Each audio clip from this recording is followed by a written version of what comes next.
Radhe Radhe everyone, welcome back to my another study blog. कैसे हो आप लोग? आई होप अच्छे होंगे एंड मैं भी काफ़ी अच्छी हूँ। मैं अपना ब्लॉग काफ़ी टाइम के बाद शूट कर रही हूँ क्योंकि मेरे घर में थोड़ा दिक्कत हो गया था, जिसकी वजह से मुझे बिल्कुल भी समय नहीं मिल रहा था कि मैं अपने ब्लॉग शूट करूँ एंड मैंने पढ़ाई से भी थोड़ा सा स्किप ले लिया था। आज मैं लगभग 2 वीक के बाद शूट कर रही हूँ, सॉरी एवरीवन आप लोगों को वेट कराने के लिए। सबसे पहले मैं पहुँच जाती हूँ लाइब्रेरी एंड वहाँ पे मैं स्टार्ट करती हूँ अपना एडिटोरियल का क्लास, जो कि मैक्सिमम 4-5 दिन से छूटा हुआ था। मैं एडिटोरियल का क्लास डेली कर रही थी और एडिटोरियल और करंट अफ़ेयर्स मैं डेली कर रही थी। बाकी जो रिटेन वाला कोर्स था, वो नहीं कर पा रही थी मैं, सम पर्सनल इश्यू। और उसके बाद मेरा जो टाइम आता है वो परफ़ेक्शन का आता है, क्योंकि परफ़ेक्शन भी मैंने ये जो 8 वाला स्टार्ट हुआ है वो मैं कब एक भी क्लास नहीं की हूँ। मुझे इसमें बहुत सारे कंप्लीट करने हैं। आज मैंने जो भी प्री का क्लास था उसमें से 2 क्लास मैंने कंप्लीट किया है परफ़ेक्शन का एंड उसके बाद मैं अपना करंट अफ़ेयर क्लियर करती हूँ। बेसिकली मेरा एडिटोरियल एंड करंट अफ़ेयर बिल्कुल टाइम टू टाइम है, इसमें कोई दिक्कत नहीं है मेरे को करने में, क्योंकि मैं इसे डेली कर रही थी, जैसा आप लोगों को मैंने पीछे बता रखा है। क्योंकि इसमें बेसिकली उतना नोट्स बनाना नहीं होता है एंड सर डाटा वर्स वगैरह देते हैं ना वीकली का, तो उसके रिवीजन करने से सारा का सारा रिटन एंड रिवाइज़ हो जाता है।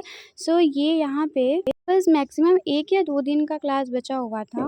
बेसिकली आई विल ट्राई कि अब मेरा एक भी ब्लॉग मतलब ऐसे मिस ना हो, क्योंकि मुझे भी काफ़ी ज़्यादा लॉस हुआ था पढ़ाई ना करने की वजह से। एंड फिर उसके बाद मैं लगभग 2 या ढाई वीक बाद मतलब इंग्लिश का चेकलिस्ट सॉल्व किया है मैंने। यहाँ पे जो भी मतलब बेसिकली वर्ड मीनिंग से ही रिलेटेड काफ़ी चीज़ें आई थी।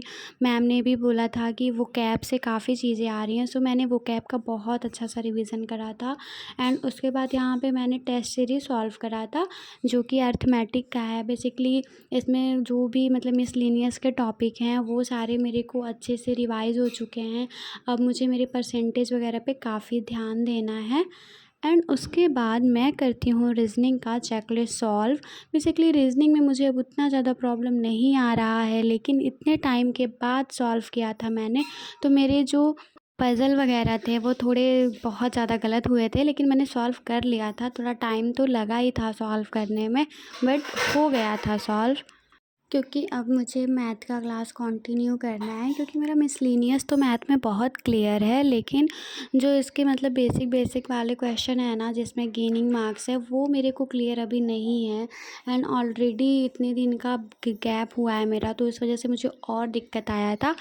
इसलिए अब मैंने डिसाइड करा है कि मैं जो भी मेरा 10 आवर का स्टडी रूटीन है उसमें बेसिकली 4 या 5 घंटे सिर्फ़ और सिर्फ मैथ को ही दूँगी, और उसके बाद मैं उसमें जो भी 5 घंटा रिमेनिंग है उसमें सारा कुछ करूँगी एंड रिवीजन भी उसी में करूँगी। क्योंकि मैंने अभी एसबीआई क्लर्क एंड पीओ का फॉर्म तो नहीं भरा था, बट आईबीपीएस का मैं फॉर्म भरने का सोच रही हूँ, क्योंकि मेरा सिलेबस कंप्लीट नहीं था, जिसकी वजह से मैंने फॉर्म नहीं भरा था कोई भी। मुझे डीआई वगैरह में काफ़ी दिक्कत आ रही है, पहले मुझे अपना डीआई क्लियर करना है, क्योंकि ये बहुत ही ज़्यादा गेनिंग मार्क्स वाले क्वेश्चन होते हैं। मैं आज तो डीआई एक भी क्लास नहीं की हूँ, लेकिन मैं कल से पूरा का पूरा क्लास करना स्टार्ट करूँगी।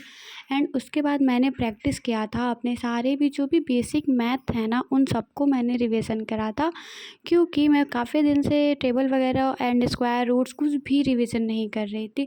मैंने सोचा कि क्यों ना ये भी आज रिवीजन कर लिया जाए। बेसिकली आज कह सकते हैं कि मैंने सिर्फ़ और सिर्फ 2-3 क्लास करा था, जो कि रीडिंग वाला है। बाकी सब मैंने प्रैक्टिस एंड रिवीजन किया था, क्योंकि जितना हम पढ़ेंगे उससे ज़्यादा हमें रिवीजन की ज़रूरत है हमारे माइंड में उसको सेट होने के लिए। एंड एट द लास्ट मैं एडिटोरियल भी काफ़ी दिन से नहीं कर रही थी, मैंने एडिटोरियल का आज लगभग 4 से 5 पेज पढ़ा था, क्योंकि वोकैब वगैरह जो है ना वो फ्लिप हो जाता है माइंड से। मतलब एट द लास्ट मैं एडिटोरियल हमेशा पढ़ती हूँ, इसलिए मैंने आज भी एडिटोरियल का पूरा कंप्लीट कर लिया था। बेसिकली मेरा जो बुक है वो लाइब्रेरी में ही रह जाता है, मैं घर पे इसे नहीं पढ़ पाई थी। उसके बाद मेरा टाइम ख़त्म हो जाता है पढ़ाई का एंड मैं निकल जाती हूँ घर पे, और मैंने छत पे देखा कि एरोप्लेन आ रहा था, मैंने इसे रिकॉर्ड कर लिया, जो कि बहुत ही ज़्यादा अच्छा लग रहा था एंड एकदम पास से ही जा रहा था। आज के लिए इतना ही। Thanks for watching.